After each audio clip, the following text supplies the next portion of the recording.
In this world, those who possess the power to fight monsters were called raiders. They battle demons, collect treasures, and protect humanity along the way. Though the work is dangerous, people see them as heroes. They're admired by many and envied by others. After all, who wouldn't be excited by the thought of fighting and uncovering hidden treasures? Naturally, those who can't land such jobs often feel jealous. Our story begins in a bustling restaurant where everything seems normal, until someone starts shouting. That person is our main character, Jae-hyun, who's furious after learning that his role in an upcoming raid is just to act as a meat shield. The guy in glasses quickly tells Jae-hyun to calm down, reminding him that he was the one eager to earn quick cash, and this is the only job on the table. Despite dragging his feet, Jae-hyun doesn't really have a better option.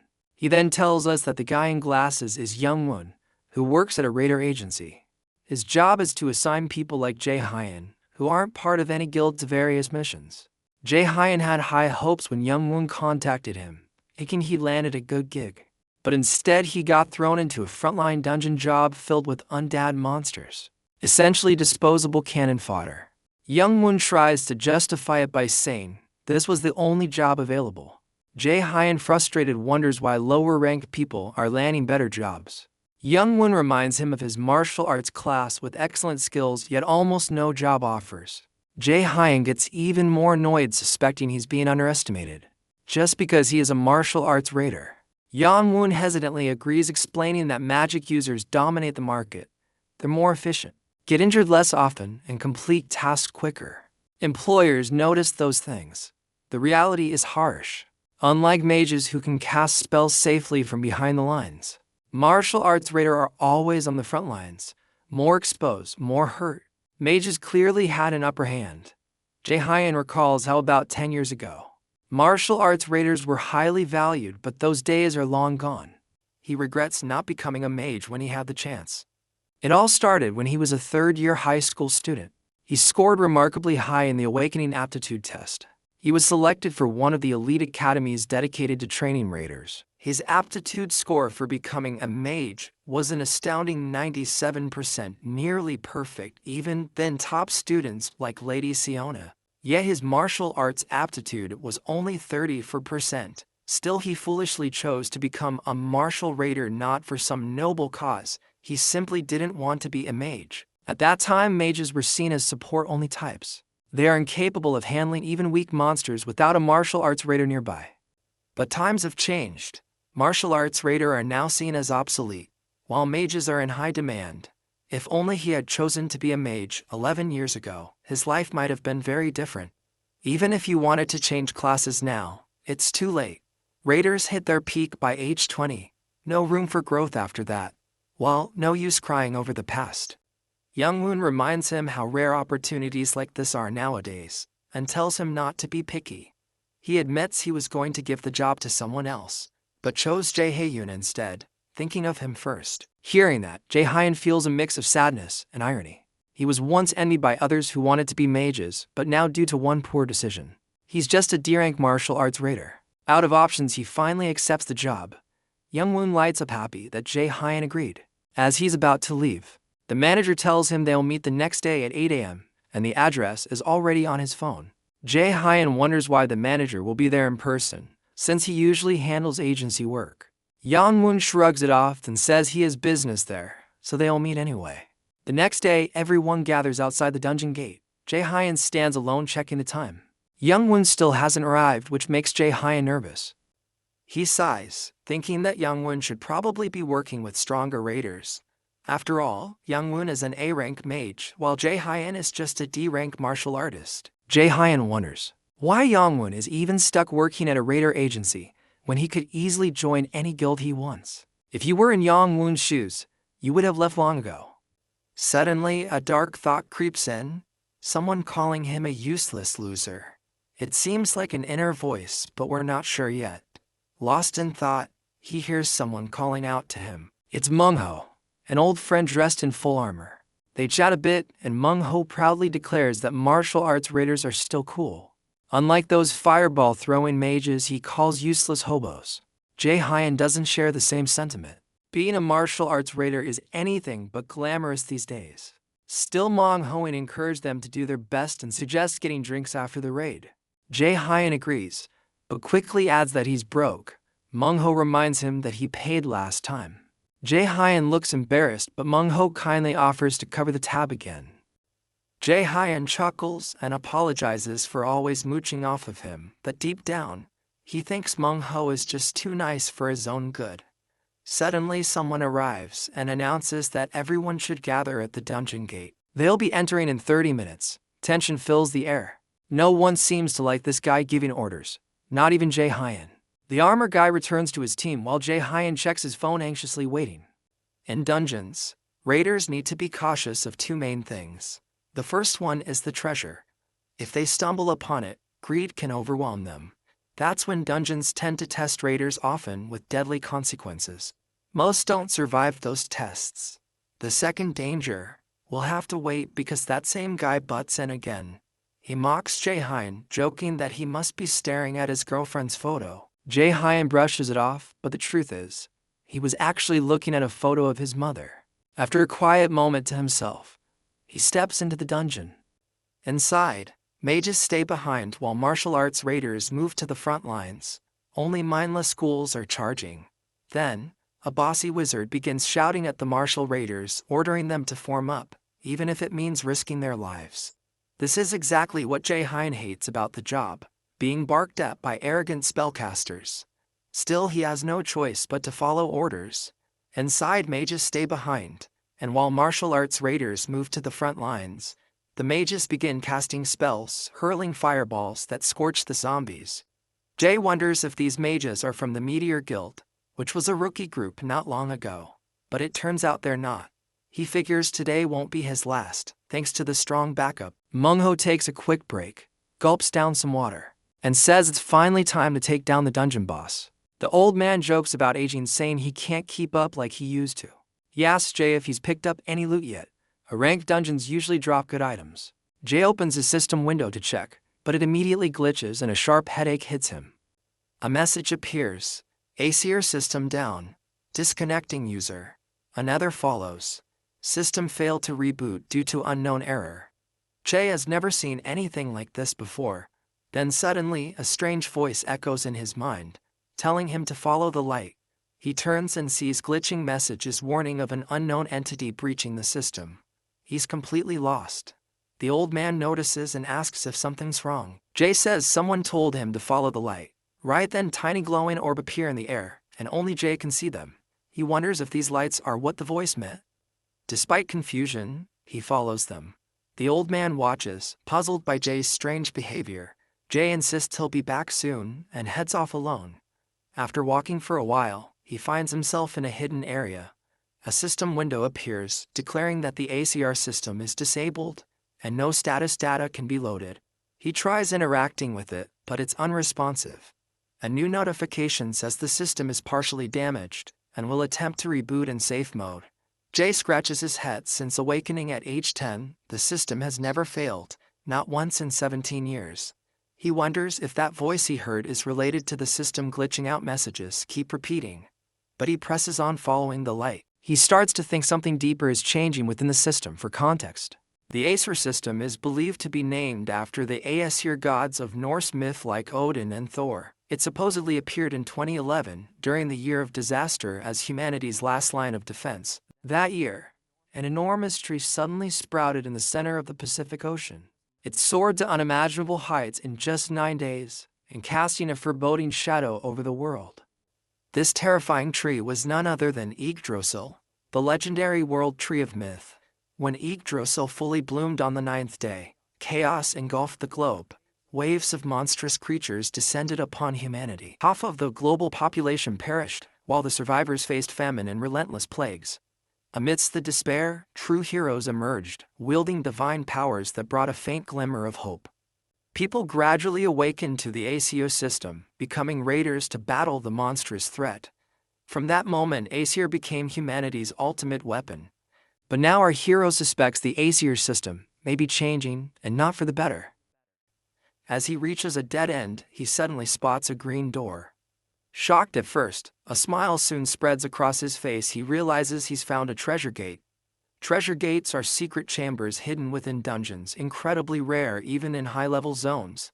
They're known to house special items and valuable materials worth millions of won, the local currency. Jae-hyen's mind races as a rank or higher equipment piece could completely turn his dull life around. He silently prays for luck as he steps inside. The interior feels surreal, like a heavenly registration office. On a pedestal lies a radiant item. Jae-hyen had only heard rumors of such places, but never imagined he'd stumble into one himself. Overjoyed, he reaches out. As his fingers touch the object, a barrage of system notifications appears. The first confirms he has restored a damaged system feature. The second reveals a newly discovered item. The third invites him to view the item's details. Grinning, Jae-hyen believes his prayers might have been answered. The item turns out to be Odin's Lost Eye, a mythical ranked artifact.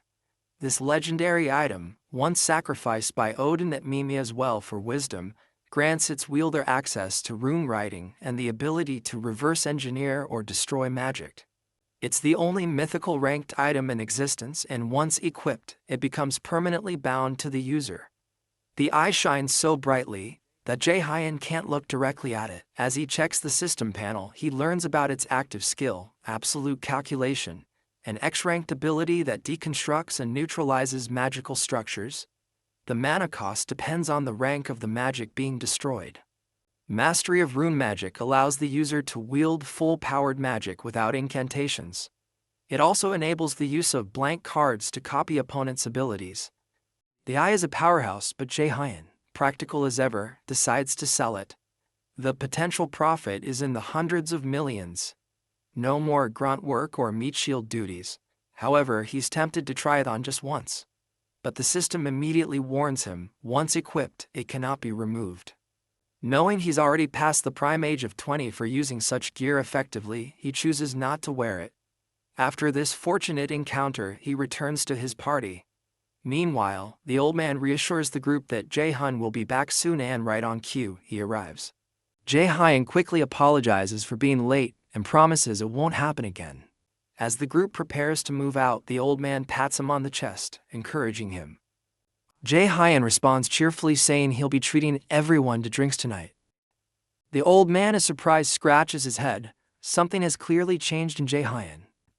Inside a dungeon where laws don't apply, revealing the discovery of such a powerful item could be fatal. Even trusted companions wouldn't hesitate to kill for it.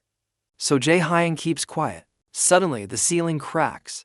Before the leader can give orders, it collapses. Jae-hyen instinctively leaps backward, crashing to the ground. Purple mist floods the chamber, and party members begin coughing violently, blood oozing from their mouths. Jae-hyen immediately covers his face and runs, yelling for his friend to flee, because the fog is poisonous. But he freezes at a horrifying sight. His friend is impaled by a sword from an unseen attacker. With his last breath, the friend urges Jae-hyen to run. In shock, Jae-hyen escapes, realizing this was a planned ambush. As he catches his breath, his face drenched in sweat, he's completely baffled. Why is someone trying to kill him? Then he senses someone behind him. A fiery arrow suddenly blasts into the ground ahead of him. The attacker steps into view. It's Young-won, someone he recognizes immediately.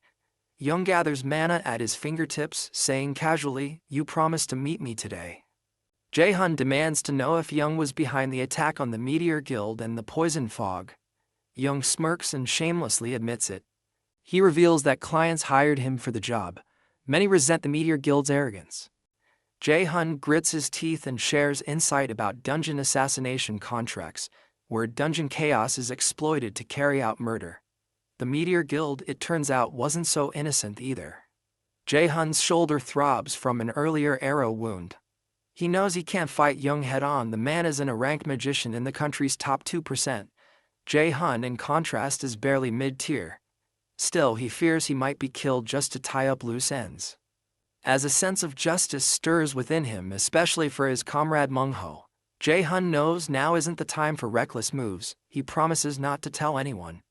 But Young ignores him and attacks again, firing chains of flame. Jae-hyen barely dodges but gets grazed. 1 second slower and he'd be dead. As Young relentlessly attacks, Jae-hyen wonders why he's the target. He's just a daring raider. Bruised and battered, he hears a voice in his head mocking him again, the voice of his father. Suddenly, a terrifying realization strikes. Could his father be behind the assassination? Jae-hun blurts the question out. Young freezes, then begins laughing maniacally, confirming it. Jae-hun's thoughts flash to his mother, the grief. The day her lifeless body left him in tears. He asked Young, did his father order her murder 5 winters ago? Grimly, Young confirms it. Jae-hun can't comprehend why a father would do this. Young fires another arrow, mocking Jae-hun's situation. He conjures several more fiery projectiles, preparing to end it. But Jae-hun activates Odin's eye. The confident smirk on Young's face vanishes. Magical energy surges inside Jae-hun, growing rapidly. Young panics. He launches a fire arrow, expecting Jae-hun to flee, but it disintegrates mid-air. The eye has fully awakened. The system confirms it. Jae-hun smirks, feeling the power coursing through him. A notification pops up, blank card ready. Young is stunned. Jae-hun copies Blitz's chain, Young's own signature spell, and vows to bring him a painful end. He conjures blazing arrows while Young struggles to grasp how his precious skill is being used against him. Despite trembling, Young warns that taking him down won't be easy. Jae-hun confidently unleashes a barrage of arrows. Young retaliates, but Jae-hun holds the upper hand. As Young tries to escape, he prepares a massive blitz chain attack, but Jae-hun counters with absolute calculation, erasing it effortlessly and sending his own arrow flying. Young hastily throws up a magical barrier, but Jae-hun disintegrates that too. His arrow hits its mark. As the dust settles, Jae-hun approaches the defeated Young-won, who now begs for his life. In a dramatic moment, tears stream down Young's face, but Jae-hun shows no mercy. He fires a final arrow, ending it. Exhausted, Jae-hun collapses, thinking bitterly about how he finally obtained a mythical item, only to brush death so closely. As a raider, death was always near, but never had it stared so directly back. Now that he's staring it in the face, it's a whole different feeling. He starts feeling that coldness creeping in. Then, out of the blue, a system window pops up talking about a new download. It offers him a way out if he activates. The system reveals that Jae-hyun can now leap back in time, fully aware that he's moments away from death anyway. The resigned yet determined smirk, he simply says, "Yeah, sure, let's do this." At his command, a new system called Nornir activates. Suddenly, we're transported to a surreal scene. Divine, ethereal women appear, speaking in a mysterious language far beyond our comprehension. One of them, a blonde figure, reaches out, possibly grasping Jae-hyun's hand as the next chapter begins to unfold. Just as the scene unfolds, the once friendly blue system windows suddenly shift to a menacing shade of red. A chilling notification appears. Our hero has officially become a major enemy of the High Aesir. Along with that, he gains 2 passive skills, but now, half of the Aesir gods are watching his every move. In the blink of an eye, Jae-hyun jolts awake in his bed, eyes wide with terror as if he's just seen a ghost. His surroundings feel surreal, like he's caught between 2 realities. He lifts his hand and a small red flame-like orb begins to flicker in his palm. The system calmly informs him that he's successfully returned to the chosen point in time. Suddenly, vivid memories flood his mind, his mother's lifeless body. The fierce confrontation with young Won, then, as if by miracle, he sees his mother again alive. Without hesitation, he throws his arms around her, holding her tightly, unwilling to let go, silently begging that this isn't just another cruel illusion. But this time, it's real. Later, back in his room alone, a sharp pain in his chest yanks him back to the present moment. The system confirms. The current date is November 15th, 2020. His regression has been successful. His body has already healed by 20%. Gasping for air, Jae-hyun glances around, heart pounding. Everything is familiar. He's home, no dream, no illusion. This is real. A system notification appears presenting a quest titled, "Rest is the Mother of Success."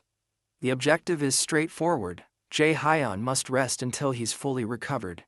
If he completes this task, he'll be rewarded with a valuable blank card. Letting out a deep breath, he tries to steady his nerves.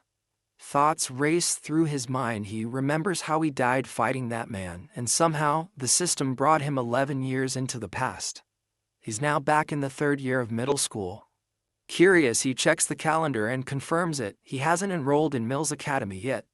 Then he notices a handwritten note, clearly from his past self, urging him to choose the martial arts path. But without hesitation, he grabs a pen and crosses it out. There's no way he's going to waste this second chance. This time, he's becoming a mage, no compromises. In the next scene, we find Jae-hyun having dinner with his mother, struggling to hold back the tears welling in his eyes.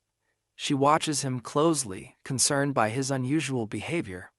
Earlier, when she came home, he had embraced her tightly and cried without explanation. Sensing something's off, she gently asks if anything is bothering him. Forcing a smile, he brushes it off, saying it was just a nightmare. But deep down, he knows those memories of her death are no mere dreams. Finally, he musters the courage to speak. He tells her there's something important he wants to talk about. She listens attentively, already suspecting that he may be hesitant about enrolling in Moo's Academy. Understanding the intense competition and danger involved in that path, she reassures him that it's okay to choose a regular school. Instead, she won't push him. But to her surprise, Jae-hyun reveals that he actually wants to switch majors and pursue the magic class. His mother laughs softly at the sudden shift, startled but supportive. Though he was previously so set on martial arts, she trusts his instincts. With a warm smile and a gentle pat on his cheek, she tells him to follow his heart, whether it's martial arts or magic, and not to worry about the costs. She backs him up no matter what. Her acceptance moves him to tears once again. Amidst his emotions, memories of his father, Minyongo, and a rank raider, surface, reminding him of his vow to become stronger and take revenge. Motivated, Jae-hyun begins training seriously, starting with push-ups. He even earns his first blank card for completing the rest quest. His body is gradually getting lean and toned, honestly, something I envy myself. Jae-hyun still doesn't fully understand how the Norner system works, but as long as it keeps helping him, he's not complaining. With the knowledge from his past life, he's confident he can dominate dungeons and make smart decisions. His past as a dungeon guide gives him a real advantage. However, beyond his martial arts background, his skill set is still limited. The only active skills he has are absolute calculation and blitz chain, both copied from young woman. Leaning back in his chair, he opens the system interface to check his stats. His level and attributes seem to have reset with the regression, but he's retained all of his passive skills along with two new ones, one who is observed by the gods, and the other, Supreme God's Eye. Both are already maxed out. One who is observed by the gods grants him divine blessings, accelerating his growth and preserving his passive skills through regression. It also boosts all his stats by 1 point every time he levels up. It's no wonder many of the AC or demigods are watching him now. Then there's Supreme God's Eye, a powerful passive skill that lets him see through illusions and perceive hidden truths. And finally, the active skill Blitz Chain allows him to strike enemies with electrified chains, sometimes paralyzing them. The more chains he conjures, the more mana it consumes. Jae-hyun checks his stats. Unsurprisingly, most are at rock bottom, but his focus is locked on improving his magic stat, a vital trait for any mage. He also knows that endurance is equally crucial. After all, those long battles require stamina to survive. Thinking strategically, he decides to use his recently earned blank card to copy a healing skill.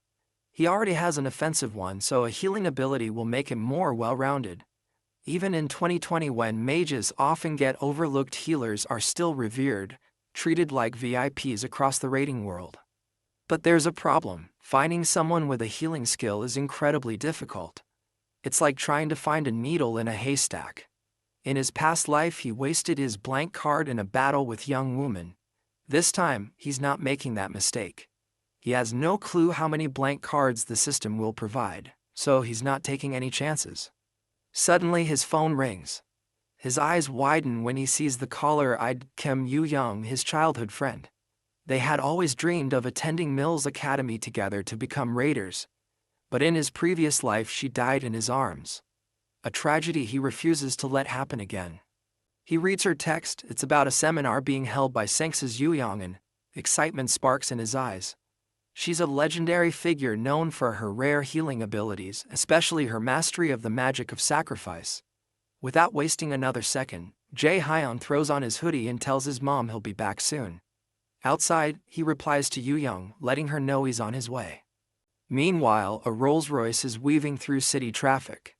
Inside sits Sinx's Yoo-young Ann, silent and composed as her manager briefs her on her packed schedule. He expresses concern about her health, pointing out she's been overworking herself. She responds gently, saying she's just tired, and reminds him, sacrifice often requires giving up one's own vitality.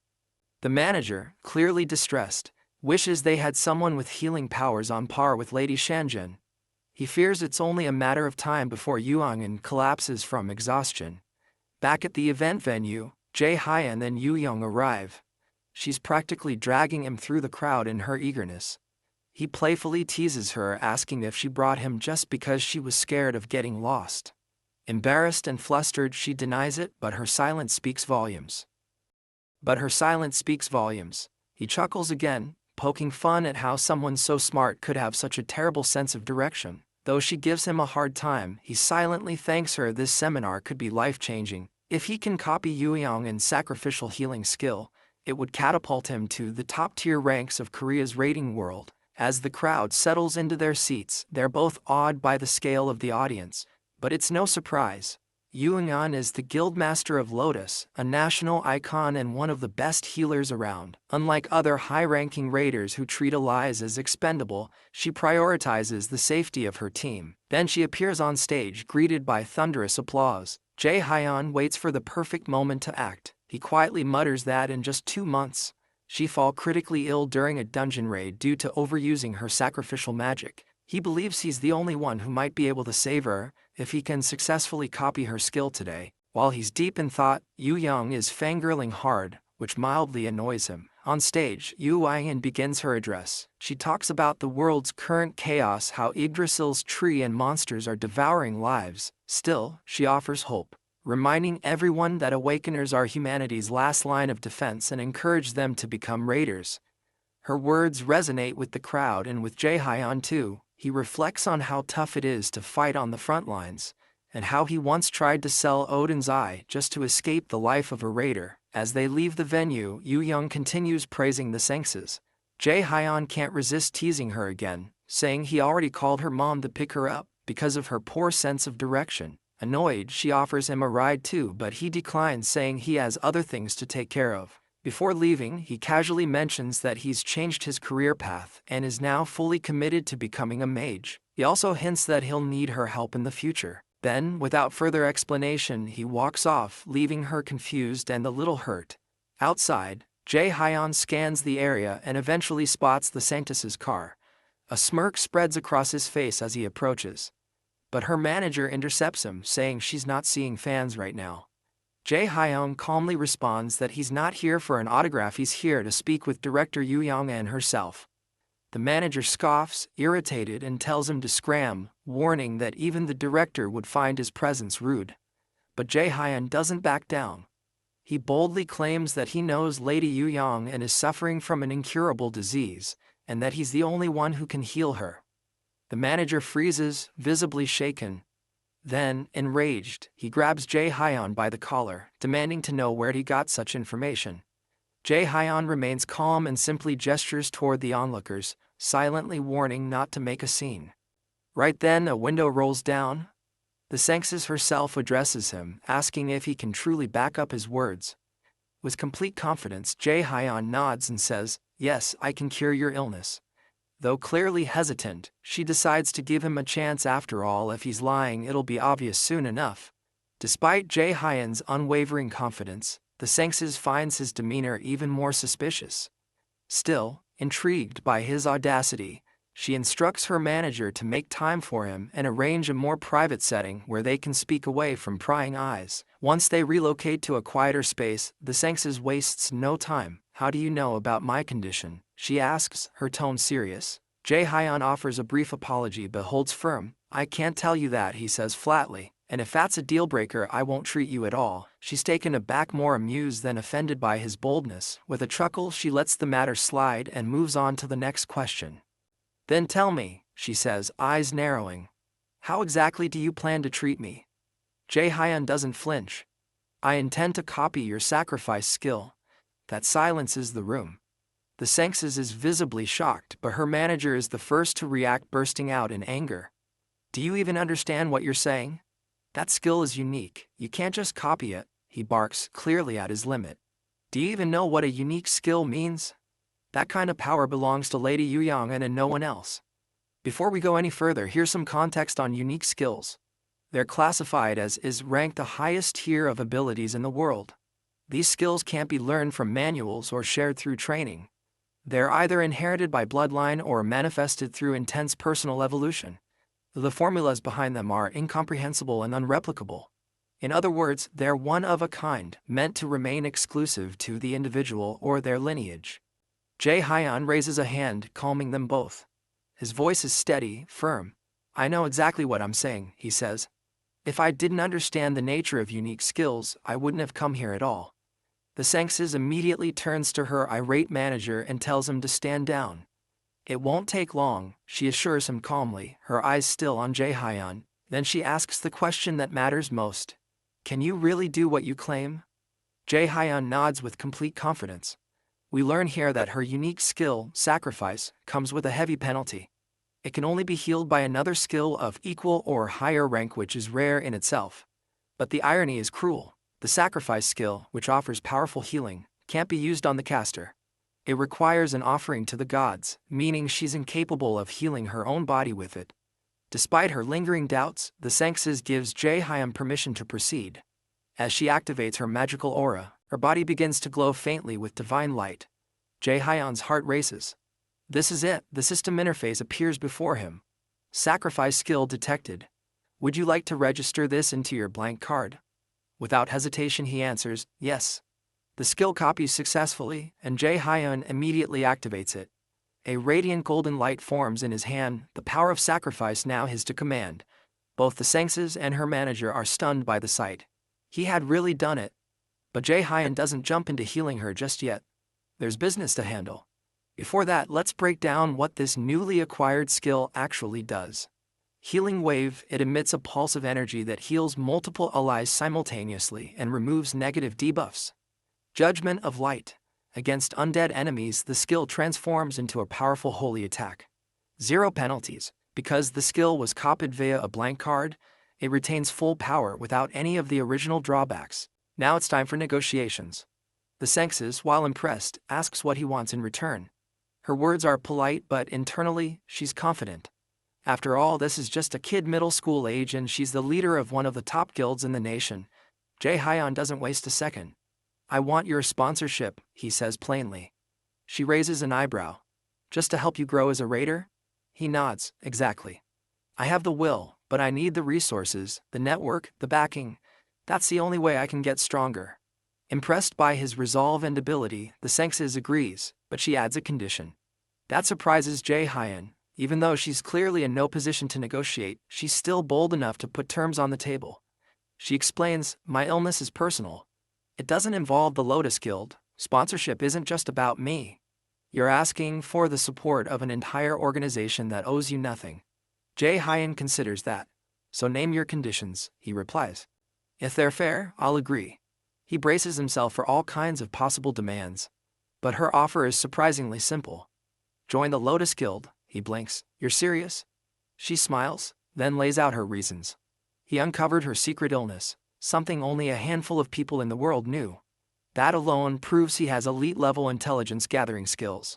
He successfully copied her unique skill, something she didn't think was possible. She's curious, could there be more people like him?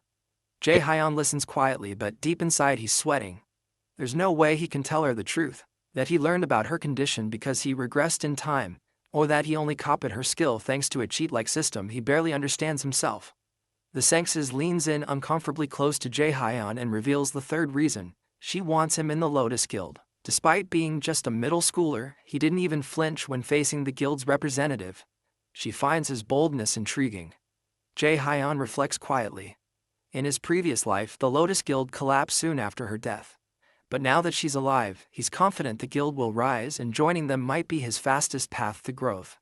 Still, there's one problem. He's a minor, and signing official contracts with underage individuals is illegal. Sensing his concern, the Sengses smiles knowingly. She reminds him of the right of priority negotiation, a legal clause that allows a guild to support and invest in an underage raider trainee. Once the trainee comes of age, the guild is granted exclusive negotiation rights to contract them before anyone else can. Jae-hyun is stunned. He knows about this perk but never imagined it would actually apply to him, especially after getting rejected by even the lowest-tier guilds in his past life. Clearly, the Senxes has taken a liking to him. Sitting up straight, Jae-hyun says he'll begin the healing now. Though her offer is generous, he decides to treat her first before formally accepting it. As he moves closer, standing above her, the manager watches nervously. Though he no longer doubts Jae-hyun's powers after seeing the skill demonstration, he's still uneasy. What if the boy uses a cursed or unstable method? After all, even top-tier doctors failed to heal her. But the moment Jae-hyun casts his skill, the room begins to glow. The Senxes feels the changes instantly, a warmth spreading through her body, her pain vanishing. Her expression turns to one of disbelief and awe. The manager is stunned. Without hesitation, he bows deeply, apologizing with heartfelt sincerity for ever doubting Jae-hyun. Jae-hyun casually shrugs it off. It's only natural to be skeptical of a kid, he says with a small smile. But the manager insists, ashamed of how he treated him earlier. Jae-hyun turns to the Senxes. It's done. You should be able to move freely now. She slowly rises from her seat, walks over to the window and casts a magic spell. Light bursts from her hand, illuminating the entire room. Her eyes fill with tears. She can feel it, the illness is gone.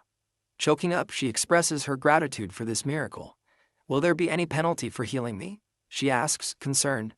But as we know, there's no penalty. Jae-hyun's copy is clean, free from drawbacks. With a grin, he assures her, you can pay me back when the time comes. The Senxes nods. She pulls out her guild card and hands it to him, asking him to seriously consider her offer. She promises to do everything she can to make sure it benefits him. Before leaving, Jae-hyun says there's something he wants to request. The next day, the manager escorts him to a low-ranked dungeon owned by the Lotus Guild. It's his first step in leveling up, preparing himself to eventually become an elite student at Mills Academy. The guild has already taken care of everything, equipment, access, even loaned him spare gear usually reserved for members. But the manager warns him soloing a dungeon, even a low-tier one, is risky. Why go in alone? He asks. I just want to grind and test myself. Jae-hyun replies calmly. As a precaution, the manager gives him a warp stone. Break this if you're in danger, it'll teleport you to the dungeon entrance. It's a small token of appreciation for healing the Senxes. Jae-hyun accepts it with a nod and steps into the dungeon. From his experience, he knows it's just an E-rank gate, nothing too dangerous. But then, something unexpected happens. Out of nowhere, a hand covers his mouth from behind. The system flashes a warning. You have entered Helheim's Field of the Dead. Meanwhile, back at the Lotus Guild, Director Yoongan sits deep in thought. She's still processing what happened. Even in a basic A-rank dungeon, clearing it solo is almost unheard of for a trainee. Yet she has a strong feeling this kid is no ordinary rookie. He didn't choose that gate by chance. She smirks. Let's see what you're planning, she thinks. Just then, there's a knock at the door. With her permission, an assistant enters and hands her a file. It's the boy's profile, the assistant says. The director flips through the pages, then freezes. He wants to be a martial artist. She says aloud, confused. With magical skills like his, such a career choice seems absurd. A heavy silence falls over the room. As the woman who submitted the reports admits, even she can't wrap her head around how someone could be this gifted. Still, she assures the director that everything in the report is accurate unless there were mechanical errors, which she doubts. When the director takes a look himself, he sees that our guy's magical aptitude is a whopping 97%. Wasting no time, the director contacts his manager Opa, instructing him to notify her immediately when the boy exits the dungeon. She's eager to see this prodigy in action for herself. Meanwhile, our protagonist plummets into the unknown, an eerie place called the Field of the Dead, and lands hard on his backside. As he looks around, it dawns on him that he's in a graveyard. Struggling to his feet and coughing, he barely gets a moment to think before an undead creature appears, draws its bow and fires. He's too slow to dodge, and the arrow slices across his face. Then another monster appears, poised to strike. He's unsure if its weapon is coated with paralysis poison, which only irritates him more. He quickly heals himself using his sacrifice skill, but more zombies begin to close in. Black souls float ominously above, wasting no time in launching their attacks.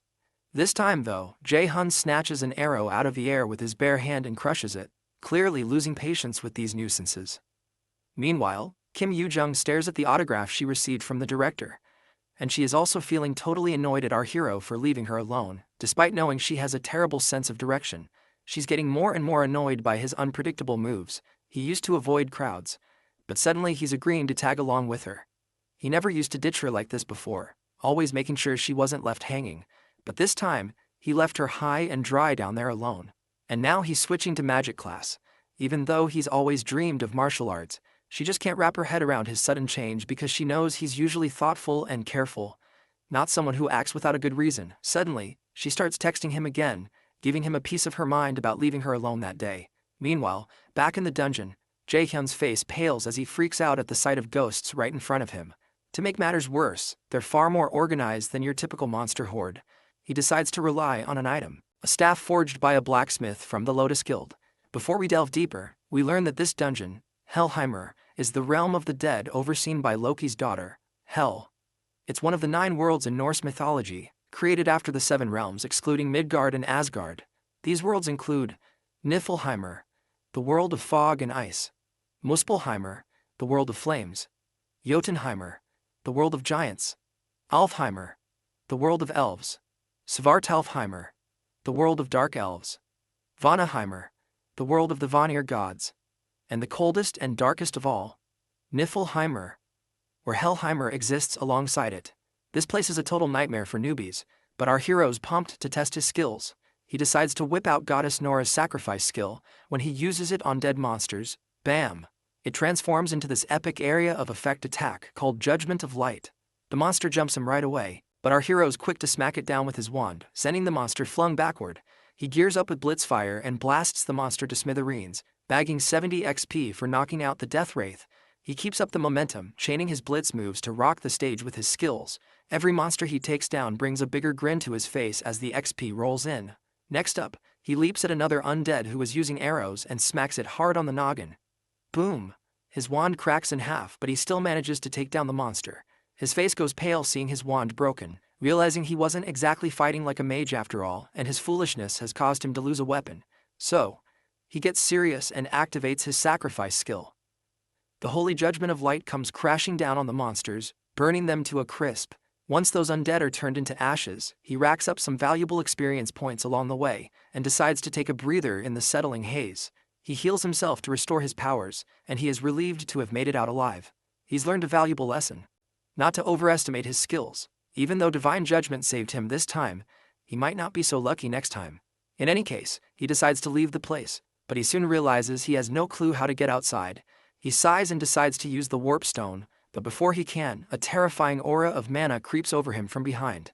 When he looks back, there's nothing there. Suddenly, he senses something approaching, and in the next moment he feels himself getting choked. He raises his busted wand and jabs it into his own thigh.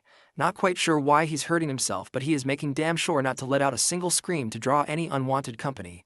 Little does he know, there's this hideous monstrosity lurking right behind him. Right on cue, the system chimes in, revealing that the dungeon boss, Nightshade, has shown up. And the gap in levels between our hero and this boss is like night and day. The system practically screams at him to bolt out of the dungeon as soon as possible. He fumbles for his teleportation stone, but before he can grab it, the monster pounces from behind, sending the stone tumbling from his hands as he hits the nearby wall and starts coughing up blood. His HP also takes a nosedive. The system immediately tells him to use a healing item immediately, but looks like he does not have any time for that because the monster is already standing before him and immediately launches another attack. Just as he braces for the worst, the monster in front of him freezes solid, leaving him staring in disbelief, wondering what the heck just happened. That's when a woman's voice, echoes through the cavern. The woman appears divine, almost like a goddess. She commands the monster not to harm him, revealing that she herself brought him here as an important guest. This half-demon, half-angelic elf informs our hero that he is destined to be the adversary. Confused, the boy has no idea who this woman could be. The lady continues, expressing her belief that he was meant to effortlessly defeat this monster as the adversary. However, it seems she was mistaken, seeing him as just an average kid with moderate mana and abilities. She questions why Loki chose someone like him to be the adversary against the mighty Aesir gods. The boy struggles to remain conscious, his life slipping away from the loss of blood. He knows he can't afford to die here, not when he's been given a second chance to make things right. Seeing the determination in our hero's eyes, the lady acknowledges his resolve but states that he's still too weak to fulfill his role as the chosen adversary. She begins to choke him, warning that his end is near. If he doesn't grow stronger quickly, she threatens to end his life with her own hands. Recognizing his importance to them, she decides to grant him another chance. She urges him to become much stronger than he is now, to defeat the Nightshade monster easily. If he succeeds, she promises him a reward, but emphasizes that he must act quickly. And then, a system pops up with the first main quest, Hell's Trials. His main goal in this mission is to take down Nightshade within 2 months, and it looks like this mysterious lady is none other than Goddess Hell herself, Loki's daughter. If he nails this mission, then the Goddess Hell will personally give him her gift, but failure means death as the penalty. As those creepy hands start dragging him into the darkness, he loses sight of everything. And as the scene shifts, we see this blonde goddess we saw during his time regression. And she still appears to be saying something to our hero in this foreign language. Suddenly he awakens in the real world. As he stands up, he realizes that his injuries have been healed completely. Checking his window stats, he sees the same quest still hovering before him, which confirms that everything he felt back then was real, and the lady he encountered was indeed Hel, the goddess who rules over Helheimer, one of the 9 worlds of mythology. He's still clueless about this whole adversary thing, and he's heard something familiar already right after getting this new Nornir system. With a pile of unanswered questions looming over him, like why he regressed and what the heck this adversary stuff is, he knows one thing for sure: he's gotta level up fast. If what that goddess said holds water, the moment he stops getting stronger, he will be killed by that goddess. But hey, he chuckles to himself, at least he's got some daring tasks ahead. Still, he's got a long road ahead. He doesn't know how to fight as a mage, and he also lacks any basic spells to handle small fry. Pulling out his phone, he sees a call from the director summoning him. He tells her he'll swing by tomorrow and is ready to make the contract. The next day rolls around, and our hero steps into the Lotus Flower Guild. The manager leads him inside, and as they walk, he understands why they are giving him so much special treatment. Because his mage aptitude is at 97% after all. Arriving at their destination, our hero brightens at the sight of the lady director, exuding confidence with her long hair and a presence that catches his eye. They exchange greetings warmly. She dives into the perks the guild is offering with the contract, and our hero enthusiastically confirms they're impressive. I mean, who wouldn't be thrilled? Alongside a stipend for living expenses, the guild provides him with an endless supply of B-rank items at no cost if they break. On top of that, he'll earn a substantial profit based on his contributions in the raids. These terms are usually reserved for top-notch A-grade raiders. Before signing the contract, he reveals a condition. The lady director warmly encourages him to speak his mind. He explains that it's only been a month since he transitioned from martial arts to magecraft, making him inexperienced in magic. Therefore, he requests to be personally trained by the director herself. The manager marvels at our hero's audacity to directly confront the prestigious director without hesitation. Meanwhile, the boy asks if she agrees to his condition before signing the priority negotiation contract with the Lotus Guild. She chuckles at his interesting request and agrees to his terms. He thanks her, and she teasingly reminds him she's already got her eye on his potential and can't wait to see it in action. She presses him to display his talent first, if he's comfortable enough. Of course, our hero had already anticipated this. After all, it's the main reason the Lotus Guild is interested in him. He immediately asks what he should do to demonstrate his power. The lady simply clicks her fingers, and blue energy begins to manifest behind her, forming a mana cube, and she tells him to endure it. The boy is absolutely baffled by the sight of the mana cube. The lady quickly reminds him that a talented individual should be able to manage at least this much if he's going to sign the priority negotiation contract with her Lotus Guild. You see, a mana cube is a test that B-rank and above mages use to gauge their mana sensitivity, but there's no way someone like our hero wouldn't be overwhelmed by it, as only 7% of awakened mages can endure it. The boy asks the lady if she's trying to scare him off. She reassures him that even if he fails, it won't affect their priority negotiation and they'll still form the contract. With no way out, our hero bites the bullet and steps forward. The director nods to her manager to prepare, who expresses concern about her decision since even current mage raiders struggle with the cube. The lady reaffirms that our hero isn't your average guy, so it's worth a shot. Reluctantly, the director nods and activates the cube. Once the mana cube is activated, the boy hesitates before the overwhelming energy. The lady behind him encourages him to step in, and finally, he gathers the courage to enter. As soon as he's inside the mana cube, the manager remains visibly anxious, seeing him as just a young kid. The lady reassures her that he can handle it, confidently expressing trust in her intuition that he won't fail. Inside, our hero feels like he's drifting in a vast ocean made of mana.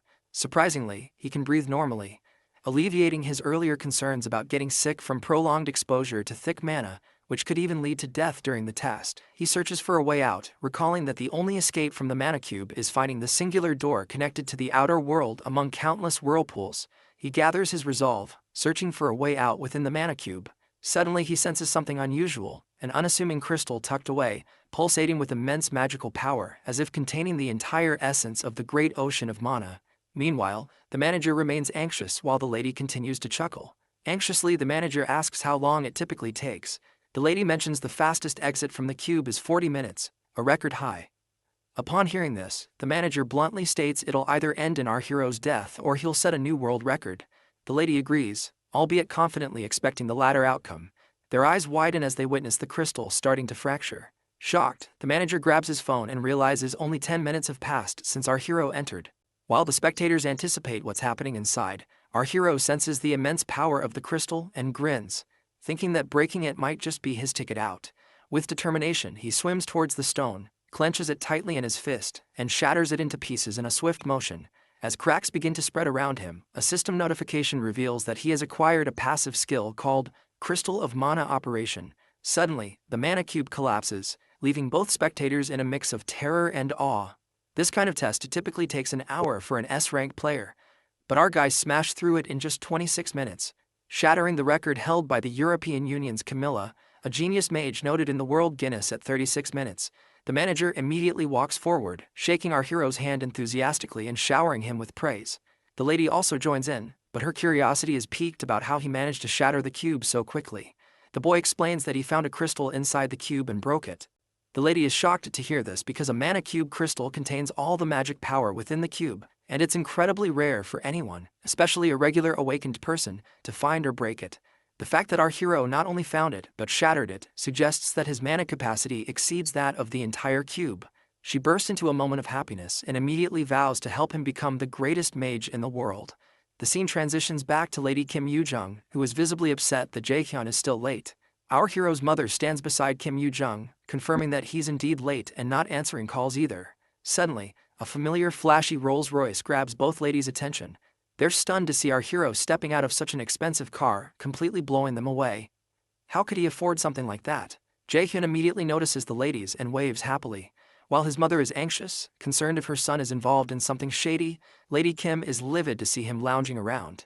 Once they're settled in the room, the girl jumps straight to demanding answers, asking why he switched to magic class. Our hero casually explains that martial arts just wasn't cutting it for him anymore, and he already filled out all the paperwork for the magic track.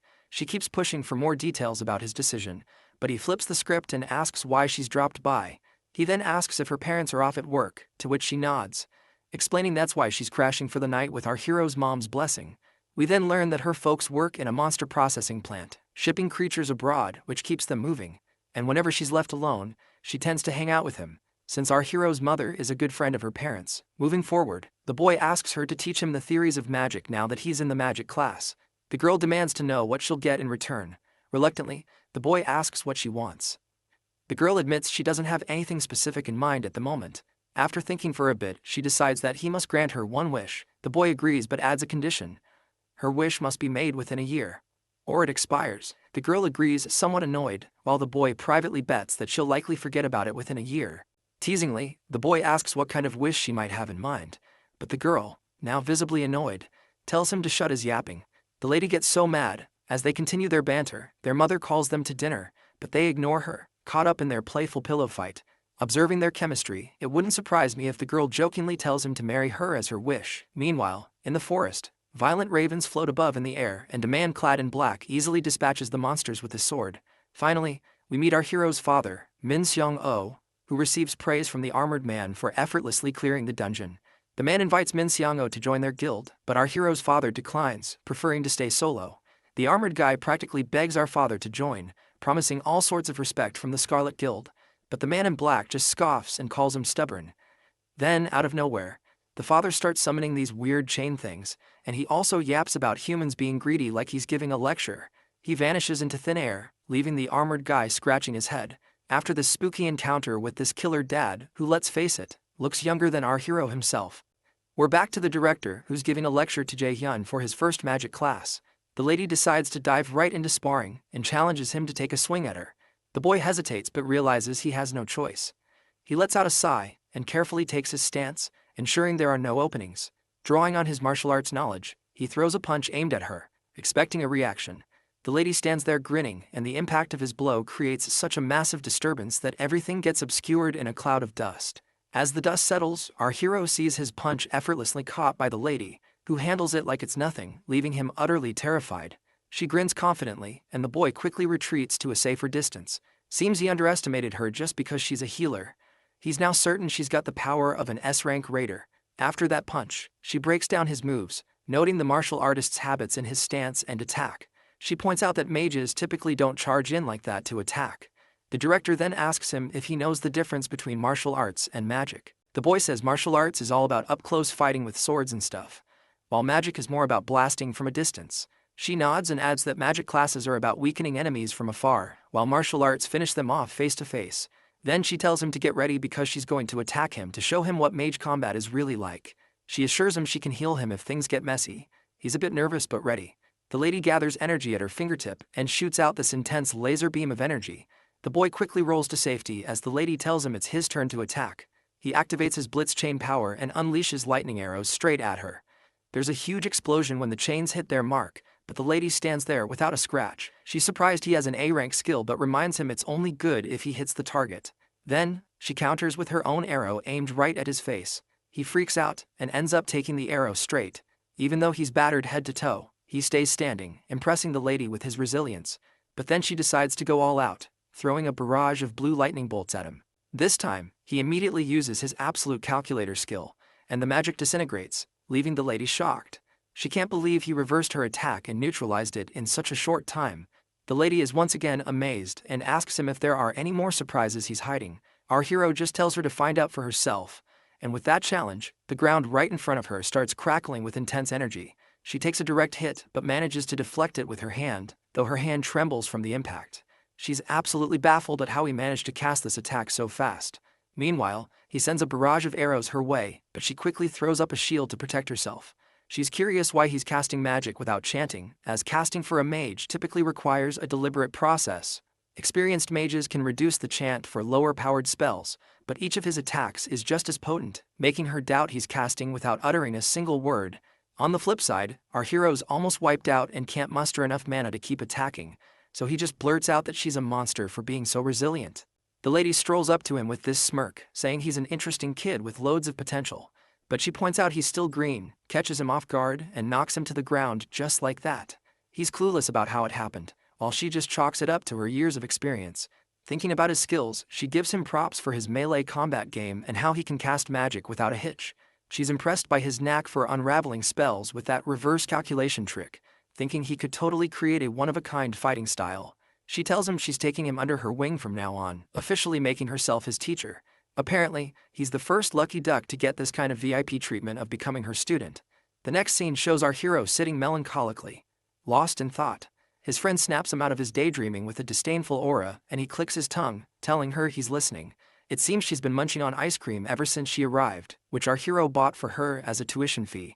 He asks if she's not full yet, to which she replies she could eat it all day, urging him to focus on his studies.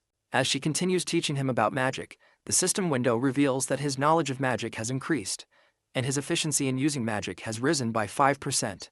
The boy is tired of these persistent notifications. Every time he learns something new, they start to annoy him. The system feels like it's pushing him to grow constantly. It seems even Lady Kim finds it pretty strange how quickly he's picking things up.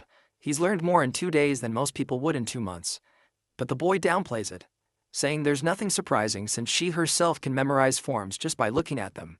This annoying girl gets even more irritated and demands our hero to call her teacher. Her annoyance seems to stem from the fact that he's learning everything so fast. Despite her being in the magic field much longer than him, she's worried he's going to surpass her sooner than later at this rate. The boy sighs and reluctantly calls her teacher, reminding her that he surely has natural talent in the field of magic, so of course he is learning faster. But let's face it, he's putting in every effort to learn magic as quickly as possible because he doesn't want to get screwed over by Goddess Hell. The lady then reminds him that when he said he was going into martial arts, she was really surprised, and she now starts yelling at him for his decision he made back then. asking why he thought of abandoning the magic field even though it was suited for him. While Yoo-jung and Jae-hyun are having their study session, Jae-hyun sees the vision of a man's face that is linked to the events that happened in his past life. Yoo-jung pulls him out of his daydreaming by asking him if he's training for the practical exam in his own time, and he affirms that a different teacher is helping him train his practical. He wonders what the vision he just saw was and is uncertain if it was just his imagination. However, he also recalls that Hell gave him 2 months to defeat the Nightshade, so he pushes the thoughts out of his mind because it's not the time to get distracted. Our boy considers other beneficial things, like his hopes that the pill he's working on becomes a big help to raiders across the world and can help him overcome this wall in his abilities.